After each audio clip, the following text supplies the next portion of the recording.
Hello everybody, it's the old bear from the old bear's den of Bigfoot.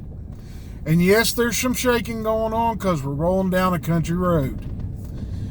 And we're rolling down a country road headed to a recent Bigfoot sighting. And I hope you can bear with us, and I hope I'm getting through to you. Anyway, we are in Wirt County, West Virginia. We're on a country road. I'd tell you what country road it was, but it would give you too much information and that would identify people. So we're not going to do any more than just Wirt County today. But I will tell you this much. I used to hunt out here when I was a kid. And hunted out in this area quite a bit when I was a child. You know, not a child. I was 7 to 18 years old, hunting out here, 20 years old. So about 13 years. Anyway, as you can see by the road, it's heavily wooded on both sides. Now, there are some fields out in here.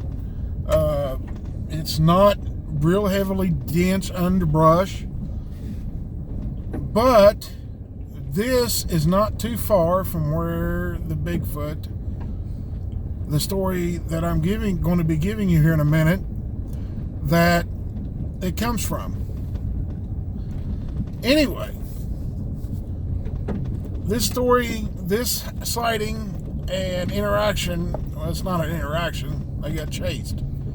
An unwanted interaction, I should say, happened a week ago today. Today is the 18th. This happened on the 11th of July, a week ago. And what happened was this young couple went fishing one night, and they decided to go catfishing. They do it all the time. They have fun. That's their enjoyment. And the husband and wife went fishing. They got down there right about, I'd say 7, 8 o'clock, something like that. And we're going to night fish. Now, like I said, there's going to be a little bit of movement in the camera, guys. So just bear with us. Anyway, once they got down there, they got all their stuff settled, put together, rods and reels and everything like that, and then they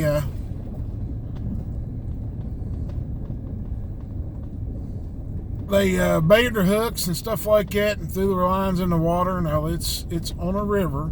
Little Canal River is the river they were on. And as they were fishing, they started gathering up some wood to put to make a little fire, like that piece laying there in the road that y'all see. And they had a couple lanterns, and the husband fueled them up, got everything all set up, and they sat there and fished till it got dark. And when it got dark, husband lit the 2 lanterns and built the fire up, to help keep the mosquitoes down. They just needed enough fire and smoke to keep the mosquitoes down. And they were sitting there probably till around, this was probably 9 something by now. Didn't hear anything. Nothing happened. And then all of a sudden they start hearing rocks around 10 o'clock, 10:30, something like that. And rocks, they start hearing plop, plop, plop, rocks being thrown, hitting the water and hitting around on the sandy bar they were sitting on. It still had rocks and stuff in it, and it was bouncing off rocks, and they were hearing this. Well, they couldn't figure out where it was coming from. So what they did was, he had a big spotlight with him. He grabbed the spotlight and started shining around the woods to see if, some teenagers throwing rocks at him, just to harass him or whatever. And he never saw anything. Neither did the wife. Well, what happened was, after doing that 2 or 3 times, some bigger rocks started getting through. The first one were just little pebbles. And now they're getting a quarter to 50-cent piece size rocks thrown at them. 57 gravel, you might say, about that size. If anybody knows what number 57 gravel looks like, or limestone gravel, I should say. And anyway, they started shining the flashlight around again. Still didn't see anything. Couldn't figure out where it's coming from. So, husband was starting to get irritated. So was his wife. Getting a little bit upset about it. And after a short amount of time, big rocks started getting thrown at him. And at this point, the husband was really irritated. So he pulled his pistol out and shined the flashlight, the big spotlight he had around, and he didn't see anybody. Didn't see anything else.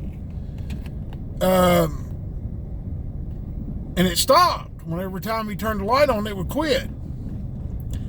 Well, he turned the light off, and no sooner he turned the light off, another rock, he heard this one. I guess it bounced off a tree limb or something that was hanging out over the river, and he heard where it was coming from, and he shined the flashlight real quick. Well, when he shined the flashlight real quick, he hit something in the face with the light. It's a pretty strong light. Anyways, what he shined in the face with the light was not a person, not a bear, and they're bear out here. It had to be a Bigfoot. From the description that I was given, it had a conical shaped head. It was fully covered in hair, what he could see of it. And it was a Bigfoot. It's a very large creature, taller than him, and he's about 6'1", 6'2". And he said it was at least a foot taller than him. Well, then he heard a growl. Now, this is across the river from where they were at. And they were throwing rocks from a good distance up on the bank down into the river, trying to scare him off. Well, it wasn't working. But anyway, he shined the one in the face, and then he heard a growl. It wasn't the one he was shining in the face either. So at that point, they did the best thing that they could. They decided to get up and reel the rods and reels in. And they got up and got everything gathered up. And he said, "Honey, let's go." She was going to say, "Well, I'm taking the rods and going up the hill and the tackle box, and I'm going right straight up the hill." And he told her, he said, "No, you wait on me because I got a gun. You don't. I don't know what that thing is. Don't want to know. But anyway, he did the best thing he could, was he escorted his wife up the hill. Now, he knew that the 2 lanterns were still down there. They carried everything else up. He had a cooler to carry up. They had, drinks with them, water, pop, whatever. And he went up the hill, and he had his spotlight. And that seemed to make him stop throwing rocks. Well, he got her in the truck, put everything in the truck, and went back down the hill to get the 2 lanterns and douse the fire, or make sure the fire was out. He said he doused it before he went up the hill with her. So they doused, after they doused the fire and got up the hill, got her in the truck, got her to safety, or what he believed to be safety. He then went back down to get the 2 lanterns. Well, when he got down there, he turned them off, but he still had his spotlight. As long as that spotlight was there, he would shine around on the other side of the river, and nothing was happening. Well, he then got up the hill, and what he didn't know was that evidently that Bigfoot that he shined in the face and another one had went up the river from where they were fishing, had walked up around and got to a low place in the river. Might have been ankle deep, knee deep, something like that on a Bigfoot. And that's what he was seeing. He didn't see anything, but he heard something splashing in the water above where they were at. And so this kind of concerned him. So he kind of hot-footed it back up the hill to the truck and got up the hill to the truck and put the 2 lanterns in metal carrying cases that he has for the lanterns, because he knows that they're hot. You don't put them in a box, a wood box, or you don't put them in a cardboard box. And he did, he got around there and got in the truck and threw his light in the truck, and he still had his handgun on his hip. And so he did the best thing he could. Well, he got in the truck and started the truck, and he was talking to his wife, and they hadn't looked in front of him yet. Well, when they turned the headlights on, right in front of him was a big one. He said it had to be at least 2.5 feet taller than him, 4 or 5 foot across the shoulders, solid black, black colored skin, black hair. So it was huge. So something 8, close to 9 foot tall, and that's what they were dealing with.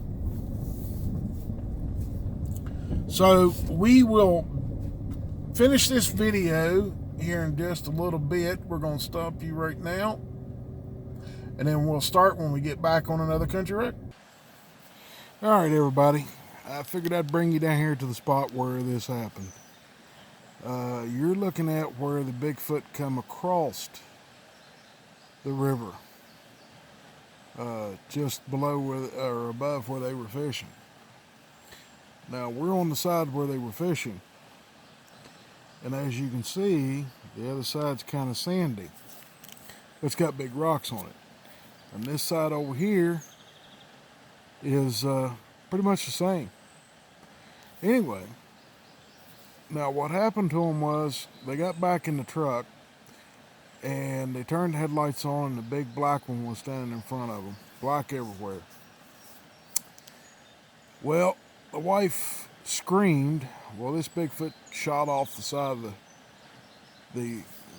from where we're at right now. They were parked behind us where I'm parked, and they were facing up the hill. Well, the Bigfoot had evidently come across to somewhere down here where the water's a little bit more shallow, come around and come up. There's a road up behind me, and evidently they come down, and once they got everything up there in their truck, they were parked at about 100 yards from here, because they didn't want to come down in here where I'm at, where I parked at. But it's fairly level ground up through here. I mean, you can make it out of here pretty quick, on foot, no carrying stuff, no big deal. But they were fishing just down here to my left, just outside of the left side of the Camry that you're seeing. And they were catfishing, just, everything like that. And they got up here to where the truck was at, got in the truck. The big one was in front of them when they turned the headlights on, and the wife screamed, and it ran off and hit the mountainside behind us. It's fairly steep. There isn't a man that's going to climb it. I've tried to climb it when I was a kid, and it didn't do very good. Took forever. But anyway, I'll show you that here in a little bit. The wife kind of scrunched down in her seat and was looking out the back window because she didn't want to see the big one in front of them again. She thought it was still there. Well, the husband put it down in drive after the big one ran off. and started to take his foot off the brake.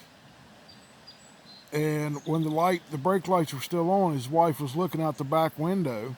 It's a regular cab pickup, and there was two of them. She could see two Bigfoot behind them. Now, he seen the one across the river, and then he saw the big one in front of the truck, and then he turned around when his wife screamed again and saw the two standing behind the vehicle. That's a total of 4 Bigfoot that they saw. So, at the point when he let off the brake, he jammed the gas. The truck didn't move. Evidently, they were holding it by the ball that's on the back of his truck. And the funny thing is, well, it wasn't funny to them, and it ain't funny to me either, because I know I have an idea how they felt.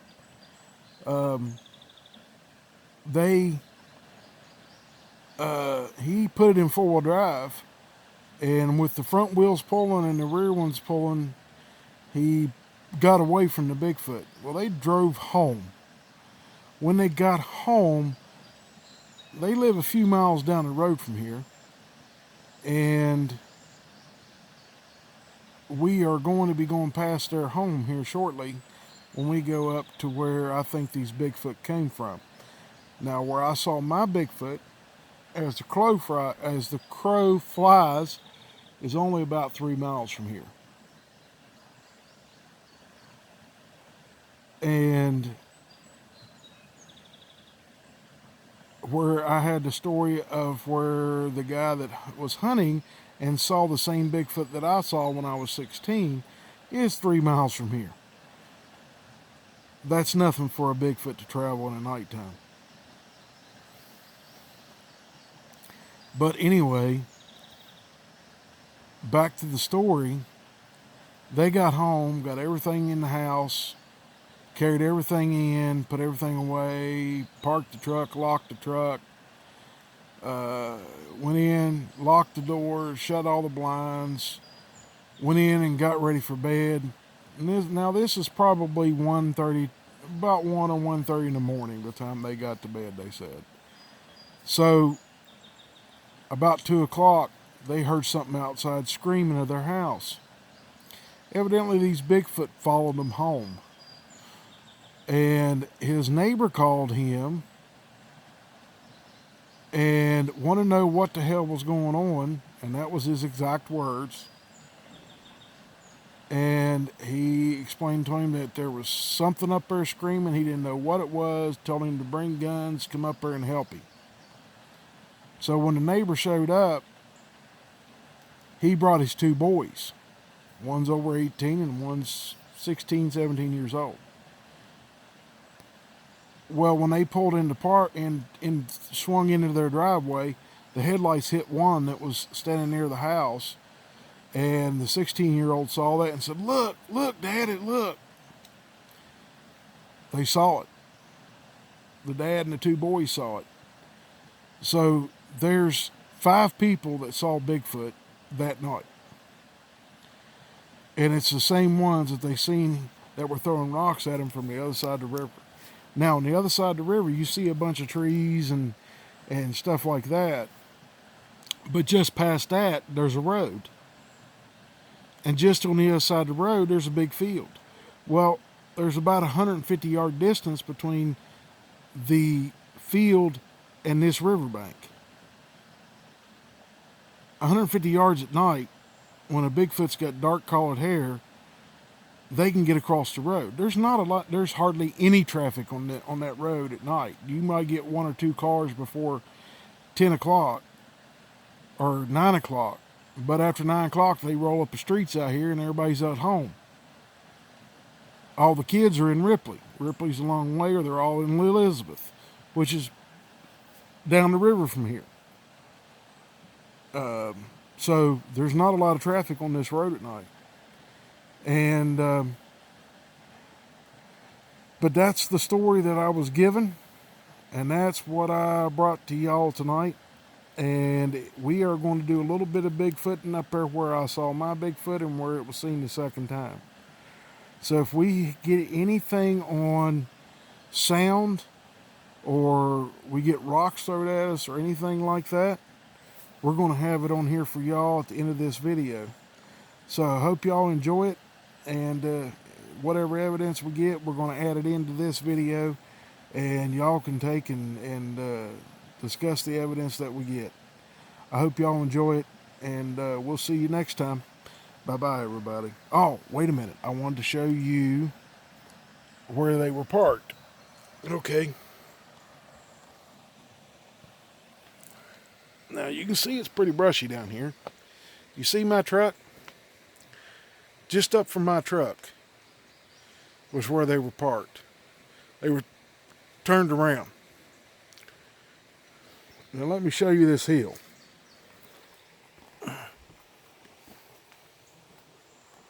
You can see this hill right here, how it goes up. Let me walk up here with the camera, and yes, there's going to be some bouncing people, and just bear with me.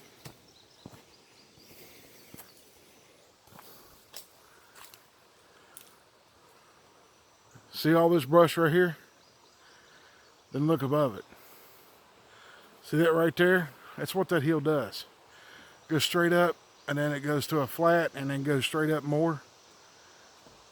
That's the hill them Bigfoot, the big one ran up. Can you do it? I can't. So it wasn't a person.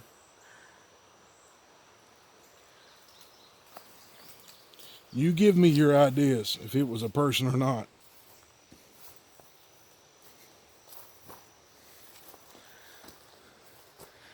Here's a better view. If I don't fall over and break my neck. See that right there? There's rocks right there. The only place to get up is right there. And then go up. And up. And up. And then you reach the top of the hill. There's 3 flats up there on that hill. From right here to riverbank. Can you run up it? I don't think so. I tried it when I was younger. Didn't work very good. I got to the 2nd flat, and I was in pretty good shape back then. Time I got to that 2nd flat right there, I was pretty wore out. And it wasn't near as much brash as there is now. So y'all tell me what you think. And like I said, if we have any responses tonight, we'll let you hear them from at the end of this video.